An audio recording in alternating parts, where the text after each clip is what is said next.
When you get these Robocop calls, dial one, what are we supposed to do? Firstly, do not block them or do not hang up.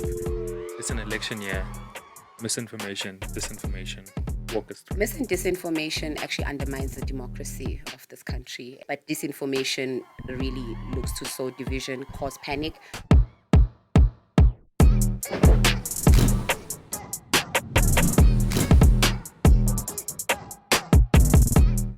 Welcome back to Palatable Politics, a show where we take the complexity out of politics and make it palatable for you. It's an election year, and to give us insight about all the misinformation, disinformation, POPI Act is none other than Ms. Nomzamo Zondi, who is a senior manager and communications at the Information Regulator. Welcome to the show. Thank you for having me, and hello to you, TJ. So, give us a bit of a background first as to who you are and how you got to where you are. Okay, that's quite an interesting myself situation. But I am from KZN. I come from a little smaller Nyana township called Amaoti in Verulam. That's the north of Durban. Yeah, very notorious place for all sorts of social, economic challenges. Till date, we are still very riddled with drugs and crime and so forth. And I wonder sometimes, Guti, maybe is that what really got me into the space of like community development? Because I did a lot of community development in my community, whereby focusing on young people and women. And the larger part of that work was about sharing information. It was about information, it was about awareness. And I think from that, I think that's how I kind of got into liking dealing with public or working with the public. So if I move quickly into then how did I get into the space professionally, I had an interest to be a journalist. But my Indian dad, that's a story for another day, Okay. Indian dad. yes, Indian Okay. dad, kind of discouraged me into getting to journalism for whatever reasons, and also his experience as being a journalist. So then when I went to a high institution of learning, I then said to them, I like working with people. What can I do? And then some administrator said, public relations. And I was like, okay, it says public, so I'll be working with people. So then I got into public relations, and later I studied communication science. And I then most of my career, or my work in public communication has been at GCIS, which is Government Communication and Information System, and I was based in the KZN province, which was largely about public awareness about government programs, empowering people with information for them to better their lives. So now I am at the Information Regulator and as the Senior Manager Communication and Media. And my responsibility is to bridge the gap between the public and the regulator, informing the public about the work of the regulator, programs, services, and obviously being the gap, bridging the gap, making sure that the regulator understands the information needs of the public as well. So yeah, I think that's basically how I got into being a public communicator, and I've been doing it for about 15 years now.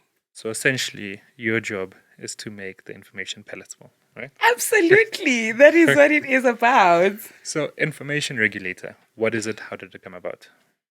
Yeah, so some people still call us toddlers and still at the infancy stage, rightfully, because the information regulator is a new regulatory body. We were actually established in 2016, in December 2016, and we are fairly a new regulator. You could say, how are we fairly new when we're almost 10 years old if you say 2016? But I mean, like excuse me, any organization that is establishing, they need time to build their policies and standard procedure, standing operating procedures, and so forth. So we are still in that infancy stage where we are developing as a regulator. But what one can indicate is that ever since we have been established, we have been engaging with stakeholders just for them to understand why we have been established. We have engaged with the members of the public to make them understand why we have been established as a regulator, so them to understand what is it that we service them on. But let me take it back a bit, take it back a notch, just a little, about the information laws in South Africa. So in 1995, there was an establishment of a open democracy task force. And this task force was actually established to introduce information laws in South Africa. And in 1996, the Constitution obviously then made provisions, or it was enshrined in the Constitution, whereby there has to be human rights, the right to privacy, which was embedded or enshrined in Section 12 of the Constitution. And Section 32 then embedded the right of access to information. Then later on in 98, there was then a bill that was presented to Parliament about the information rights. Then in 1999, Access to Information Bill was passed by Parliament, and which then saw the Promotion of Access to Information Act in 2000 being enacted or being passed into law, which for short, we call PAIA. Then fast forward, say about 10 years later, in 2010, the Personal Information, Protection of Personal Information Bill was then passed, which then gave rise to the Protection of Personal Information Act that was passed in 2013. So you would think that, okay, POPIA was passed in 2013, but the regulator was only established in 2016, which was 3 years later. And then the reason why I say we are new is because it's only in 2019 that we actually established an administration for them to actually implement the mandate of the organization, which is the Information Regulator. It took time.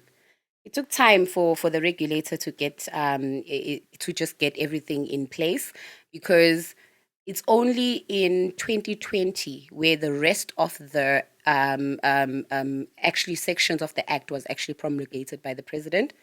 But it's only 2021 where we were only able to have our enforcement powers, whereby if you do wrong or you contravene the act, then we can actually fine you or we can enforce.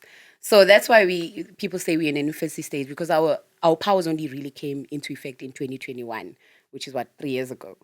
So that has been our journey. The regulator is established in terms of Section 39 of POPIA, the Protection of Personal Information Act. And in 2021, we also took over the functions or the responsibility of PAIA from the South African Human Rights Commission. So we basically have a dual mandate. We have the responsibility to ensure the right to privacy and balance it with the right of access to information. So we have a dual mandate as the information regulator. Okay, so for us that are not all that familiar with POPI and POPI, can you give us a short breakdown as to what POPI is? So POPIA, right? That is a piece of legislation that ensures your right to privacy as the member of the public. So we have various conditions in the Act which must be followed by public and private bodies who we call responsible parties. So in terms of POPIA and the members of the public, they can obviously, when they feel that there's been interference with their personal information, they can lodge a complaint with the information regulator. Public and private bodies who are responsible parties have the obligation to actually comply with this piece of legislation and ensure that they process personal information of people lawfully. These people we refer to in terms of the Act as data subjects. So if now and again I use data subjects, I'm just referring to you and I, who are the owners of the personal information. So the information regulator is empowered to monitor and enforce compliance with POPIA and PAIA. POPI. Yes. These telemarketers, they call you dial one. What's the story there? So direct marketing has been one of the highest numbers of complaints that we receive. So we have established that public and private bodies or companies actually do contravene the law. They actually do not follow what Section 69 of POPIA actually says, whereby it speaks about processing personal information by means of electronic communication, which could be anything from an email or using text or faxing you, etc. So some of the companies who practice direct marketing, they did find a loophole in terms of the definitions in the act, whereby telephone was not included in the definition of electronic communication. So they took advantage of that. If you notice, TJ, there was a lessened amount of emails you were receiving or SMSs in terms of direct marketing, but the telephones shooted up. So you ended up getting more calls because they were arguing that telephone is not part of the definition. But the regulator has taken a position that telephone is also a mean of electronic communication. So even if they do call you, they will be contravening the act. Let me simplify it, right? The act is clear to say that no one is supposed to call you for direct marketing purposes without your consent, without you consenting for them to use your personal information, whether it be your email address or your telephone number. So, and further to that, they can call you once, right? They can contact you once. But let me make it very clear. In that contacting you once the first time, it's for them to ask for permission to market to you, not to market to you on the first call. Or to Do you offer me a understand that? quote. Yes, to offer you any service or any product. It's for them to get the consent. But they call you and they're already telling you about a holiday or a service or a data package, whatever the case may be, which is a contravention of the act. So it's very clear they're not supposed to contact you unless they got your contact from you and also they got consent from you for them to market. But the interesting thing is also that even if you are their customer, they need to allow you to opt out, like to say, I don't need you to be calling me anymore, or I don't need you to be calling me to market any other service. So they need to allow you to also opt out and not contact you when you do not want to be contacted. So you do have that right to actually opt out and also withdraw your consent, even if you had agreed before. Okay. Now they call me, look, I'm not interested. Don't call me again. Yes. They do it again. What do I do from there? Once they have called you and you ask them to not call you again, you need to, obviously, if they do call you again, they are contravening the act, right? So you can obviously lodge a complaint with the regulator. We have seen that in the recent past that when people do that and we do intervene as the information regulator, they do come back and indicate, no, they are no longer calling me, which should not be the case until the regulator comes to you, because we want them to comply with the law without us having to then police them, because they would understand what are the conditions for lawful processing of personal information. So, but what also we also urge the public is that when they are being called by these various numbers, don't block them, because they're just going to use another one. Don't I've fallen for that trap. yes, don't decline. So answer the phone, capture these numbers so that when you do lodge a complaint with the information regulator, we are able to actually investigate. Because if you don't have the information for us to know who is this that is misusing your information or interfering with your privacy, then we will struggle to do investigation and deal with those public or private bodies or companies that are infringing on the law. Now, the process of lodging that complaint, is it a tedious one? I mean, we are working on processes to make it easier for people to lodge complaints with the information regulator. But currently, we do have a very simple form. It's a very, very short form that is on our website that you can complete by citing, obviously, who are you complaining against, and just the narrating or illustrating what the complaint is about. And if you are, for whatever reason, are unable to complete the form, you can always contact us through our office numbers or our toll free to actually, and someone will assist you to complete the complaint form. But for us to start an investigation or pre-investigation, you have to have lodged a complaint with the regulator. And what are the implications of non-compliance from these companies? So obviously, if we intervene and we ask the responsible party to not contravene the act, obviously what we then do is that if we do an investigation or we conduct an assessment on palatable politics for unlawfully processing personal information. You can use another example. Okay. Okay. XYZ But that's company. better. That's better. But we can always look into you too. But nonetheless, so let's say X company, actually we do an assessment or investigation. An investigation as a result of a complaint. An assessment because someone believed that they are contravening the law, or on our own initiative we'll do an assessment. So after that, we will issue something called an enforcement notice. If we found that there are areas of contravention of the act, we will enforce. We'll send you an enforcement notice to indicate to Guti, or we'll command you to do something that obviously makes you be compliant on, or you don't contravene. Should you not respond to our enforcement notice, then it becomes an infringement notice, then where we can either institute fines, which is up to 10 million rand, or the information officer, who's the accountable person for the processing of personal information, could be imprisoned, or it could be both. Obviously, it's going to depend on the magnitude of the matter or the case. Earlier, you mentioned security breaches. Yes. Walk us through that. Security. Okay, a little bit according more to the context. Act, we call them security compromises. But I'm sure that you have, if you've been following even the media and the reports, the data breaches or cyber attacks that various companies are experiencing.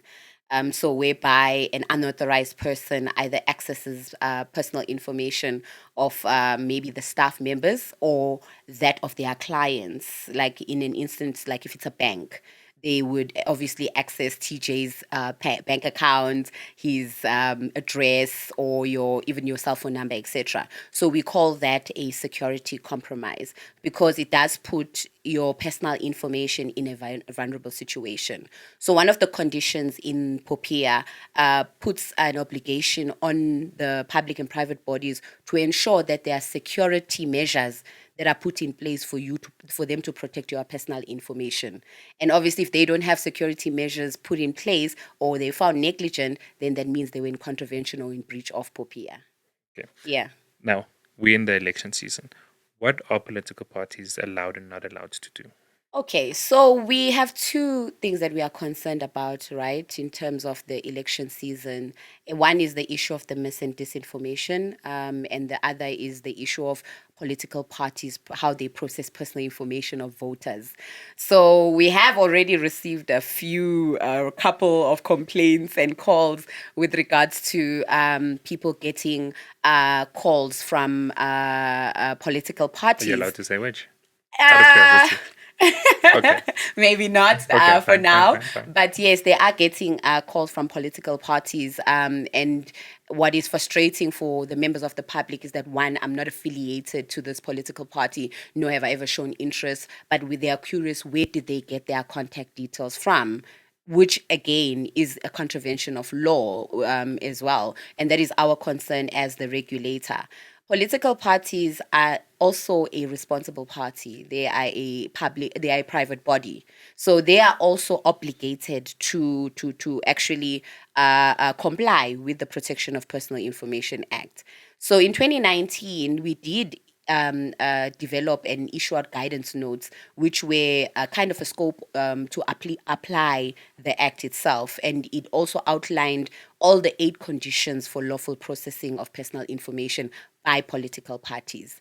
So the conditions are very clear as well, TJ, and the guidance note was to simplify it and make it more palatable to political parties to understand how they process how they're supposed to process personal information. So one of the conditions was the issue of accountability. A political party, if they collect personal information of voters, the onus is on them to make sure that they protect that personal information. The other condition would be something like processing limitations. That's another principle, that they're supposed to only collect information that they need, not collect information excessively, And again, that condition also speaks about consent, And if the member of the party then cites that I do not need to be contacted anymore, then the political party must stop. And if they don't, they are in contravention of the act. But if I can touch on another one, which speaks about security safeguards that we made reference to, if they are then hacked for whatever reason, and that information gets into the hands of people that are unauthorized and they use it, they will be responsible as a political party. But also another thing is about further processing of information. They cannot use the information for purposes that they did not collect it for. So on that one, I assume in an election, the information as to who the vote is very important. So I Yes. mean, one could argue the number to contact them, LCM to determine marketing, geography. I mean, at what point is it excessive? So if processing limitation speaks about if you collect my information because you want to send me updates on your party, Manifesto, yes, your whatever. Yeah. manifesto or the mandate of the political party. And that was the purpose of when you that's purpose specific. That was the purpose of you collecting the information. You cannot then use the information for something other than that. Maybe now I'm being contacted by uh, an entity or agency of the political party for another service, and that's not why you collected it at the beginning. So that's not purpose specific. With limitation, collect only the information that you need for that purpose. So if you just need to contact me and you need to know that I'm Nomzamo, then that's all you need. Why are you then collecting my ID number or even my car registration number? So it's process limitation. Collect information minimally because you're putting an obligation on yourself to protect all that information by collecting information that you also do not need. So there's that issue of process limitation, practicing minimality, and also the issue of a condition speaking to about process purpose specific. Use it collecting information and using information for the purpose that you collected it for. So you mentioned the guidance note. There were 8 laws, Conditions. conditions. Yes. The first was accountability. Yes. What were the other 7, or the key ones of the 7? Okay, so I did mention accountability, I mentioned purpose specific, and I also mentioned process limitation. Okay. There's also openness. The other condition is openness, whereby a political party needs to be open to the data subject, to you, to indicate that what am I collecting your information for, and how I'm going to be using your information. So they have that responsibility to let you know, TJ, we're going to use your information for these reasons as a political party. Also, there's the issue of there's also the issue of data subject participation. So they must allow you to say, update my information, this information is incorrect, or remove me from your database. That is called data participation. I did mention the issue of security safeguard. That is also another principle as well. But I think the ones that are key, as you've asked, is not to say that there are those that are not key. Let me correct myself. More key. All More equal than yeah. others. Yes, okay. Yes, so it's the problem that we're facing right now is the issue of processing limitation, which includes the issue of minimality and consent as well, and also allowing consent to be withdrawn and so forth. And I think that is what some of the issues and challenges and complaints that we receive and that political parties are not adhering to. So when this happens, these guys must collect the information, the numbers, etc., lodge a complaint with you guys. Absolutely, because that is how we can actually investigate or conduct an assessment against someone if we know who it is.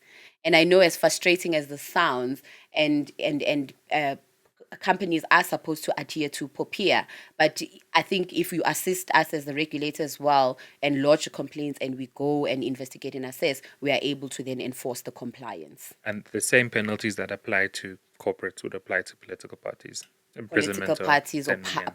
public bodies, any public institution, whether it's a government department or a municipality or an entity.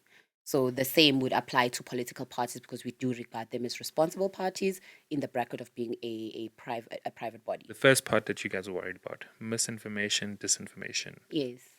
What's that? What's the difference?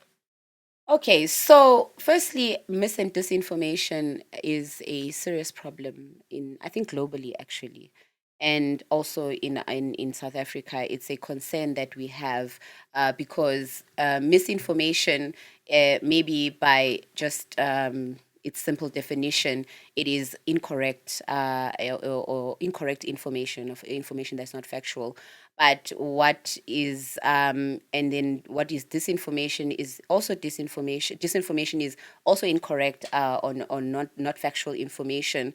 But the difference is that disinformation is manufactured deliberately to to actually cause harm to the public or cause public disturbance, Fake news. Yeah, so fake news, it could be deep fakes, all of that, in fact. So it is, that's just the difference, because when somebody misinforms, I like an example that one of my colleagues make in one of the civil society organization that we work with, where they say if somebody says the earth is square, that is not true.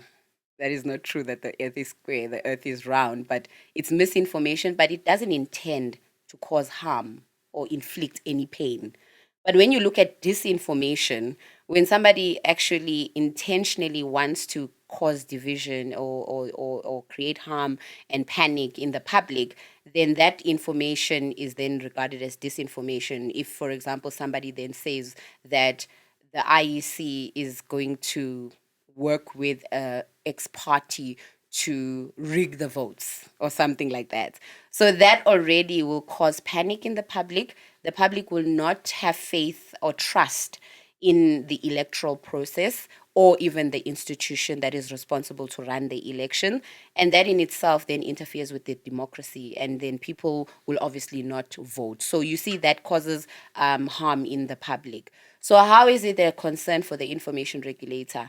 We spoke about PAIA, the promotion of access to information. We have a great responsibility to ensure promotion and access, promote access to information. When we speak about that, it's about information being credible, so that people use the factual and credible information to make informed decisions about the elections or how they vote or when they vote, etc. So if information is not correct or factual, that hampers with the democracy, and then you'll find a situation where it even interferes with the integrity of the electoral process, and it influences people to either act or not act in terms of the elections. So in us being promoters of access to information, our concern is about free flow of credible and accurate information. Okay. Now, with regards to the manifestos, there are many political parties that have different messages that country's falling apart or the country's great. At what point does it become a misinformation or disinformation in Yeah, terms of their messaging? Yeah. that's a very interesting question, because you see, when we had our multi stakeholder dialogue on disinformation, those were some of the things that were actually being discussed. How do you know that this is misinformation or disinformation? Obviously, with the technologies that are in place now and your likes of your AIs, it's very hard to actually track information that's incorrect, because it spreads like wildfire, and to contain it is also quite difficult, which is why we had social media platforms and the media being part of the session, because we do feel really it needs a calibrated effort for us to deal with mis and disinformation. So identifying mis and disinformation, there are platforms that the IEC, in partnership with the Media Monitor Africa, like your Real 411, whereby it's a platform whereby you can report disinformation, and they are able to obviously investigate and confirm whether the information is true or not. But the IEC themselves also have, during the election period, anything that's related to the electoral process, they have a way of detecting dis and misinformation, and they're able to actually dispel or nullify that matter. So also what came into the fore, like you are mentioning now, how would we know? We don't want to find ourselves in a situation where we start enforcing or implementing laws that now encroaches on other rights in the act, like the freedom of expression.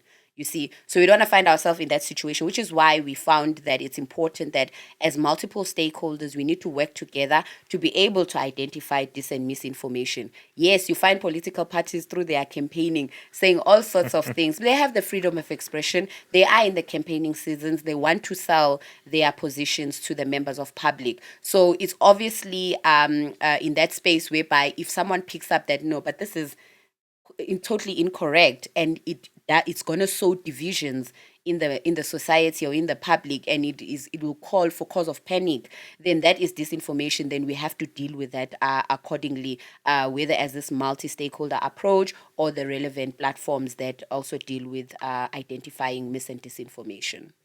So there's a thin line, TJ, between ensuring that we do fight this phenomenon, mis and disinformation, but also we don't want to encroach on the right to freedom of expression and the likes. So if we have an Ndombi there, there's an active citizen and feels like, okay, you've gone a bit too far on this one. This political party is saying, I don't know, things are wonderful or that things are trash. What should they go about? They should also follow the same process of going to your guys' website and applying there, or is it a different process? So, with the issue of, if we're specifically speaking of misinformation, Yeah. say that the people feel that they don't have access to certain information of the political party. Because, I mean, if you are speaking about what a political party has presented, whether through their manifestos or etc., and you want to get clarity on that information, you should be able to access information of political parties. In fact, we did assessments on political parties not so long ago, and what was very disturbing for us is that most political parties don't actually comply with the promotion of access to information, in the sense that they don't have PIA manuals available so that TJ knows when he wants to access information, how does he go about doing that or verifying information with the political party, and who do you actually contact as well, or understand or knowing their information in terms of political or party fundings, etc. So that was we discovered that of the, I think it's 12 or 13, if I'm not mistaken, parties are represented in Parliament that actually were assessed in terms of their compliance with PAIA. So it does then become a challenge when members of the public want to access information from political parties. So you can actually ask for access to information from political parties and verify certain information. And if they do deny you that information or that access to that information, then again, it's almost similar to when your right to privacy is interfered with. You can also lodge a complaint to the regulator to complain about being denied access to information. So the same similar applies. You go to our website, there's also a PAIA complaint form, and you also then complain to us requesting access to certain information that was denied. And then you see in general other companies, even your mobile companies, I believe it's by regulation that they don't go out and talk about other political parties. Like you won't get an iPhone saying Samsung this or vice versa. Where essentially as headed with it is that at what point would we have a system that allows for communication from a political party to be about themselves and not about another party? 'Cause Yeah, I get what you mean. But I mean, in terms of politics, and when you actually look into politics, how they elevate themselves is obviously by pointing out the flaws of the other. And that's how, because TJ party would not give you this and that, the other, Nomzamo party will make sure that you get this, that, and the other. So I think it's the name of the game. And I don't know in terms of our laws that allows us for freedom of expression and actually having these debates, whether there will be a point whereby you are not allowed to use information of other parties in order to gain followers in terms of party members of voters for that instance. So I don't think it would actually get to that part, TJ. I think they will always use party A demise or downfall to elevate party B. So I don't think it'll actually get to a point where that is actually done. and then with regards to PIA Yeah. and the access to information, I know there's the funding component of it. There are also other ones of deployment records, etc. But others, okay, let's use the example of the deployment committee, that whole thing, where now also things were published on both sides. Is that too much? Yeah, or too little? Where do we draw the line? I mean, look, let's try and simplify what is the purpose of PAIA, right? Okay. The Promotion of Access to Information Act was actually one of the information laws introduced because of what the past government or system applied, where there was a lot of secrecy, and there was certain information that were not exposed or accessible to certain members of the public, etc. So PAIA wants to actually allow people the right of access to information so that they are able to use the information to protect another right or exercise another right. Get that? So it's either to use that information to exercise another right or protect another right. So there is no question of how much is too much or how little is little, if I can say it like that. But PAIA is very clear. There is certain information that must be, there's voluntary disclosure, that you need to voluntarily make that information accessible to the members of the public, because that information will empower them to make certain informed decisions and be able to reach out to you if you're a public institution or a private body. But also, there is also a provision in PAIA that speaks about making certain records automatically available. So in certain instances where you don't have to be asking who is the CEO of this company, or what are the financial records of this organization, what's your address, how do we reach you. So some of the information they must make automatically available. Then there's the voluntary disclosure. Then other information, obviously, you can then put in a PAIA request to that organization asking for specific information. And then what those companies need to make sure that they do, whether it's a government institution or a private company, they need to make sure that you must be able to demonstrate what is the right or right that you want to protect or actually exercise. And then they must be able to obviously make that records available, and they need to balance it with the protection of personal information as well. So if that information contains, if we're not TJ, you want information about your recruitment process, that maybe you were not a successful candidate, so you want to access the records of that recruitment process. Why did Nomzamo get employed and not me? The information you need is why you didn't get employed. So for Nomzamo's personal information must now be protected. So they have to give you that information, but they need to redact my information and protect it. So therefore, also exercise the balancing. So there's no too much or too little that can be exposed. If the person, the requester, is requesting the information to protect or exercise another right, then you have the right to access that information. But like any law, there are also certain exclusions and exemptions that are granted in that regard. Okay.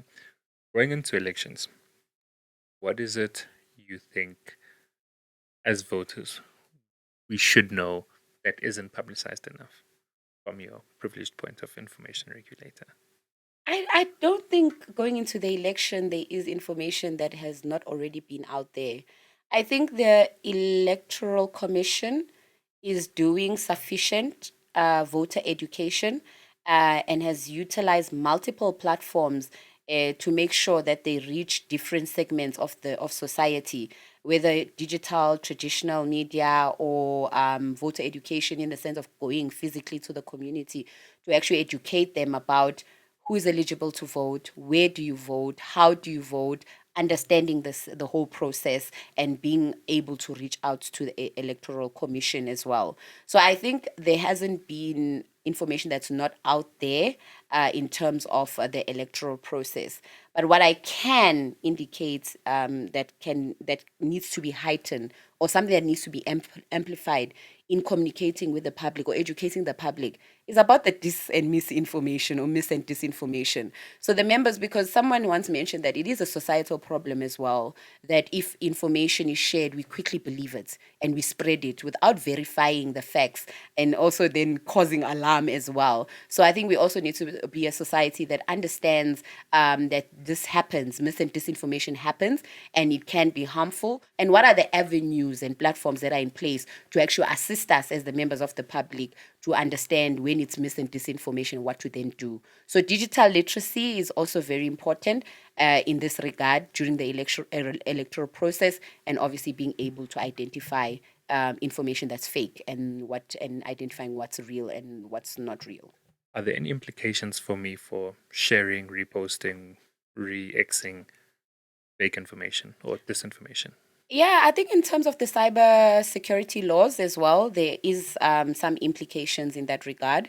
Someone can also lodge a complaint with us, that TJ from palatable politics. I know you don't like me using this example, but fine. just to make it easy, To you make it know, palatable, that we can yes, use it. that probably you reshared something that was incorrect of one of your interviewees that you invite on your stay on your podcast, and they can lodge a complaint that you shared something that was not correct, and you use their personal information to do that, which is also just their image. That is their personal information. Yes, what they were saying is their personal information in terms of definition. So you can't be held accountable for that. In other instances, like I said, the cybersecurity law might come into place, even the just the criminal law about defamation of character and the like, or cyberbullying and so forth. So there are other laws that also come into play when it's like cyberbullying and so forth. But when somebody does feel like their personal information has been processed unlawfully, then they can obviously reach out to the regulator. Oh, thank you very much for making things palatable for us. I hope I did. Guys, I hope you enjoyed it. Please don't forget to like, subscribe, share, tune in, same place, same time next week.